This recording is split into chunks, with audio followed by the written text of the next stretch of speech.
వెల్మజాల గ్రామం, మండలం గుండాల, యాదాద్రి భువనగిరి జిల్లా. సార్, కాంగ్రెస్ పార్టీ అధికారం రాగానే ప్రజాపాలన పెట్టింది. ప్రజాపాలన పైన ప్రజల స్పందన ఏ విధంగా ఉన్నది? ఇప్పటివరకు బాగానే ఉంది సార్, ప్రజల చంద బాగానే ఉన్నది. ఒప్పుకున్నాం 6 గ్యారెంటీలల్లో ఫ్రీ బస్సుది ఇచ్చినాం, కరెంటు మాఫీ చేసినాం, ఏది ఫ్రీ కరెంట్ ఇచ్చినాం. మళ్ళీ గ్యాసు అప్పుడు 1200 ఉన్న గ్యాసు ఇప్పుడు 500 చేసినాం. ఈ రోజు నుండి ఈ డిసెంబర్లో పింఛన్లు కూడా పెంచబోతున్నాం సార్ మేము. అట్లాగని సార్, 6 గ్యారెంటీ ఒకటైనటువంటి ఉచిత బస్సు మహిళలే కొంతమంది వ్యతిరేకిస్తారు. దీనిపైన సార్ మహిళలు వ్యతిరేకిస్తారు కొంతమంది.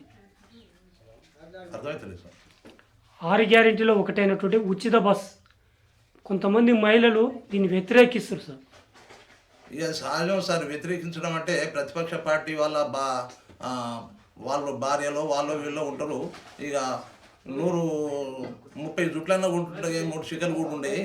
ఆ బస్సులలో ఇక తోసుకపోవడం అదో ఏదో అది సహజం సార్. పార్టీ అన్నప్పుడు హెచ్చు తగ్గులు అదేదో ఉంటుంది, ఏం లేదు సార్, అట్లా ఏం లేదు. 75% మట్టుకు బాగానే ఉన్నదని మమ్మల్ని అదిగా చేస్తాం సార్. అట్లాగనే సార్, మీరు ఎంపీటీసీగా ఉన్నప్పుడు ఎన్ని గ్రామాలకు ఎంపీటీసీగా ఉన్నారు? ఎలాంటి అభివృద్ధి కార్యక్రమాలు మీరు గ్రామానికి చేశారు? ఒకటి omelette sir, Velmajala, బుర్జ్బాయ్ omelette, Kommayipalli, ఈ మూడింటికి నేను ఎంపీటీసీని సార్. గత 15 ఇయర్స్ కింద నేను మంచిగానే ప్రభుత్వం, అప్పుడు టీడీపీ ప్రభుత్వం కానీ వచ్చిన రాజశేఖర రెడ్డి ప్రభుత్వం కానీ మంచిగానే ఇచ్చి నేను మంచిగానే 2-3 ఊర్లకు మంచిగానే చేసిన సార్ నా ప్రభుత్వం, నా ఆయామంలో. అట్లాగనే సార్, అప్పుడున్న రాజకీయానికి ఇప్పుడున్న రాజకీయానికి అసలు తేడా ఏంది సార్? అప్పుడున్న రాజకీయానికి ఇప్పుడున్న రాజకీయానికి ఎడ్యుకేషన్ పెరిగింది సార్. ఎడ్యుకేషన్ పెరిగింది. ప్రతి వాళ్ళు కూడా విమర్శిస్తేందుకు ఆటోమేటిక్గా మన కంప్యూటర్ సిస్టమ్ లెక్కన విమర్శిస్తున్నారు. ఇక దానికి మనం ఇక ప్రభుత్వం వాళ్ళు ఎవరేం చేయలేరు. ప్రభుత్వం సాగితే అట్నే కొనసాగుతూనే ఉంటుంది. ప్రభుత్వం వాళ్ళు ఇచ్చిన పథకాలు, వాళ్ళు ఇచ్చిన హామీలు యథావిధిగా వెనక ముందు జరుగుతూనే ఉంటాయి సార్. అట్లేమి ఇవ్వాలి. అట్లాగనే సార్, ఇప్పుడు గత పాలనలో మీ గ్రామానికి ఎలాంటి అభివృద్ధి కార్యక్రమాలు చేశారు సార్? నేను ఉన్నప్పుడు గత బీఆర్ఎస్ పాలనలో మీ గ్రామానికి ఎలాంటి అభివృద్ధి కార్యక్రమం? అభివృద్ధి అంటే నేను అది పార్టీకి సంబంధం లేదు సార్. నాకు పార్టీ ఏం అభివృద్ధి కాలేదు. 10 సంవత్సరాల పాలనలో ఏం అభివృద్ధి జరగలేదు సార్. అభివృద్ధి జరగకపోతేనే ప్రజలు ఒక తీర్పు ఇచ్చాను సార్. ఇప్పుడు మళ్ళీ కాంగ్రెస్గా పట్టం కట్టాను. అట్లాగనే సార్, గత బీఆర్ఎస్ పనులు ప్రవేశపెట్టిన పథకాలు మీ గ్రామంలో ఎంతవరకు లబ్ధి చేకూరినాయి సార్? టీఆర్ఎస్ ప్రభుత్వంలో గత ప్రతి సంవత్సరం 10 సంవత్సరాలల్లో మా ఊరికి చేసింది ఏం లేదు సార్. వాస్తవంగా మీరు ఇక్కడ చూడండి, గ్రామ విలేజ్ తిరిగి చూడండి, ఎలాంటి లేదు. ఒక మశాన వాటికలకి అవి ఒకటే ఉన్నాయి సార్. ఇక్కడ ఈ ఊళ్ళో మాత్రం ఏం లేదు, ఎక్కడ కూడా ఏం లేదు నాకు తెలిసినంతవరకు. అట్లాగనే సార్, గత పాలనలో ఇంటింటికి నల్ల మిషన్ భగీరథ వాటర్ వస్తున్నాయి సార్. ఇక అది మిషన్ భగీరథ వాటర్ అంటే సార్ అదైతే పెద్ద శూన్యము. మీరు ఎక్కడైనా పోనీ, డబల్ పైప్ లైన్ ఉన్నాయి, డబల్ ట్యాంకులు ఉన్నాయి. అదంతా గవర్నమెంట్ను పెద్దగా లూటిపుచ్చింది సార్. ఇప్పుడు అక్కడ ఒక 1,00,000 లీటర్ల ట్యాంక్ ఉండి మళ్ళీ ఇవతల మళ్ళీ 1,00,000 లీటర్ల ట్యాంకి అది శీతలావస్థకు వచ్చింది. డబ్బులు మొత్తం ఆ ప్రభుత్వం మొత్తం డబ్బులు మొత్తం శూన్యం చేసింది సార్. నాకు ఏదో నా ప్రభుత్వంలో నేను ఒకట పేయాలి, ఈ వాటర్ ఆ పైప్ లైన్ కాల్ చేసి, కృష్ణా పైప్ లైన్ కాల్ చేసి అదనంగా నా కాలంలో ఈ పైప్ లైన్ అంటూ పెట్టి అది చేయాలి సార్. ఇప్పుడు అదొకటి ఇదొకటి 2 పైప్ లైన్ ఉన్నాయి, ఏదో ఒకటి ఖాళీ ఉంటుంది సార్. అదంతా ప్రభుత్వం ధాన్యమే సార్. అదంతా ప్రభుత్వం డబ్బులే. అన్ని కుళ్ళగొడి ప్రభుత్వాలన్నీ కుళ్ళగొడతానికి ఈ విధంగా చేసాను సార్. ఏం డెవలప్ ఏం లేదు. వచ్చింది ఇంటింటికి అది వరకు ఉండే నల్ల, మళ్ళీ అదే నల్ల మళ్ళీ ఇచ్చిపోయారు. అది తీసేసారు, ఇది ఇచ్చారు, అంతే. అట్లాగనే సార్, ఇప్పుడు గత పాలనలో సంక్షేమ పథకాలు ఒకటైనటువంటి దళిత బంధు, బీసీ బంధు, యాదవులకు ఎన్ని యూనిట్ల గూర్లు వచ్చినాయి సార్ మీ గ్రామానికి? ఈ యాదవుల కంటే నేను ఎక్కువ భాగం వినలేదు సార్. యాదవులకు వచ్చినాయి, కొంతమంది యాదవులకు మాత్రం వచ్చినాయి. కొంతమంది యాదవులు డీడీలు కట్టినాయి, ల్యాబ్స్ అయినాయి. ల్యాబ్స్ అయిన వాళ్ళు చాలా మంది మొత్తుకుంటుండ్రు. ఈ కట్టిన వాళ్ళు మాత్రం వచ్చినాయి, గొర్రెలు వచ్చినాయి. కొంతమంది సాదుకున్నారు, కొంతమంది మధ్యనే అమ్ముకున్నారు సార్. అట్టగానే సార్, రానున్న స్థానిక ఎన్నికల పైన ప్రజల స్పందన ఏ విధంగా ఉంది? అంటే మీరు ఎలాంటి సూచనలు ఇస్తారు మీ గ్రామ ప్రజలకు? మేము ఇప్పటివరకు అయితే ఈ సంవత్సరంలో బస్సు గ్యా ఫ్రీ బస్సు కానీ లేకపోతే వంట గ్యాస్ కానీ ఇవన్నీ ఇచ్చినాం సార్. మేము ఇవాళ నుండి ఈ డిసెంబర్ నుండి పింఛన్లు కూడా పెంచబోతున్నాం, పెంచుతాము తప్పనిసరి.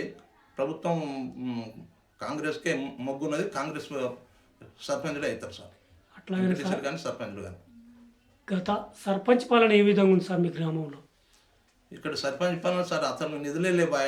ఆయన చేసేది ఏం చేయవలసి ఉండే, ఆయన ఉన్న కాడికి వచ్చిన కాడికి చేసిండు, అది ఏం లేదు సార్.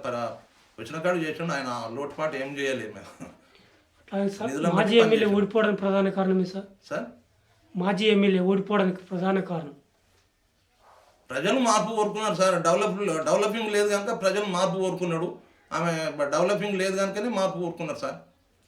అట్లాగనే సార్ ఇప్పుడు ధరణి పెట్టింది కదా సార్, ధరణి పైన ప్రజల స్పందన ఏ విధంగా ఉన్నది? ధరణి పైన ప్రజలకు కొందరికి పేదవాళ్ళకు కూడా ఏమున్నదని అంటే ధరణి అండ్లవాడి నాది పాస్బుకే లేకుండా అయిపోయింది, నాది భూమే లేకుండా అయిపోయింది అని చాలామందికి విరక్తి ఉంది సార్. ధరణి గురించి చాలామందికి విరక్తి ఉంది.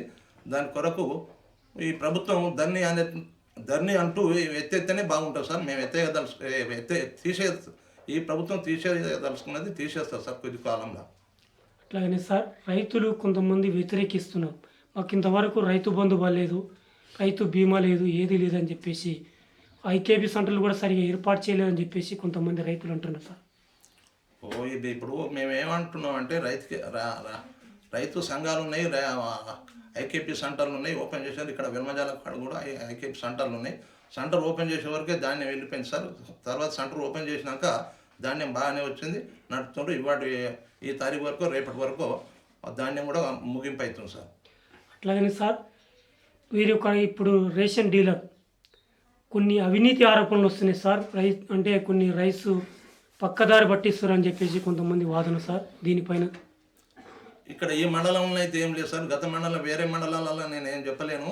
ఇక్కడ మండలాలను అయితే ఈ రైసు యథావిధిగానే మా దగ్గర నుండి అయితే షాపు నుండి అయితే యథావిధిగానే తీసుకుపోతుండ్రు, వాళ్ళు తింటున్నారు. ఇక ఏమన్నా ఎక్కువైతే ఏమైనా పశువులకు మనం మెషన్లో పెడుతుంటాం, కానీ ఇక్కడ ఎవరు ఆ లోటుపాటు ఏం లేదు సార్ ఇక్కడ. అట్లాగని సార్ ఇక్కడ డీలర్షిప్ చేయడానికి ఇంకెవరు ముందుకు రావట్లేరా, మీరే ఉంటారా సార్? ఇక డీలర్షిప్ అంటే అది ఏమన్నా సార్, డీలర్షిప్లా ఇక ఎవరు ముందు దానికి అది సర్టిఫికెటే కదా, ఎవరు ముందుకు ఉట్టిగా ఖాళీగా ఉంటే ఎవరైనా ముందుకు వస్తారు. నేను చేస్తున్నా కనుక ఇక్కడ 2 డీలర్షిప్లు సార్. డీలర్షిప్ ఇక్కడ తుమ్మల శ్రీరాములని వల్లపరెడ్డి స్వరూప్ అని ఈ ఊరుకు 2 షాపులు సార్. 2 షాపులు మేము మంచిగానే జనాలకు యథావిధిగానే ఇస్తున్నాం, పంపిణీ యథావిధిగానే మంచిగానే జరుగుతుంది సార్. అలాగే సార్ రైస్ ఏ విధంగా పంపిణీ చేస్తారు సార్? అంటే ప్రతి నెలకి ఇస్తున్నా? ప్రతి నెలకు మాత్రం మేము ఇస్తున్నాం సార్. ఒక్కరికి 6 కిలోలు, 4 ఉంటే 24 కిలోలు, 3 ఉంటే 18 కిలోలు, 2 ఉంటే 12 కిలోలు. ఈ విధంగా ఒక్కొక్కరికి ఒక యూనిట్ ప్రకారంగా 6 కిలోలు ఈ విధంగా మేము ఇస్తున్నాం. అందరూ రైతులు కస్టమర్స్తో వచ్చినప్పుడు తీసుకుపోతున్నాం, మేము యథావిధిగా ఇస్తాం. అట్లాగే సార్ కొంతమందికి రైస్ ఇవ్వకుండా మీరు డబ్బులు ఇస్తున్నారంట, ఇది ఎంతవరకు వస్తుంది సార్? అసలు ఏం లేవు సార్, మా ఇక్కడనైతే ఏం లేవు. వేరే ఊర్లలో ఉన్నాయో లేవో నాకు తెలియదు, కానీ వెల్మజాల గ్రామంలో మాత్రం అసలు ఎవరు తీసుకుపోతలేదు, ఎవరు బియ్యం వాళ్ళే తీసుకుపోతారు. రానున్న స్థానిక ఎన్నికలలో మిమ్మల్ని సర్పంచ్గా నిలబెడితే మీరు నిలబడటానికి సిద్ధంగా ఉన్నారా సార్? ఇక సర్పంచ్గా అంటే ఇక్కడ రిజర్వేషన్ ఏదో వస్తుందో సార్ తెలియదు. ఇక్కడ రిజర్వేషన్ బీసీ మైలో, బీసీ జనరల్లో లేదు. జనరల్ వస్తే నిలబడటానికి సుతా నేను ఉన్నా సార్. అట్లాగే సార్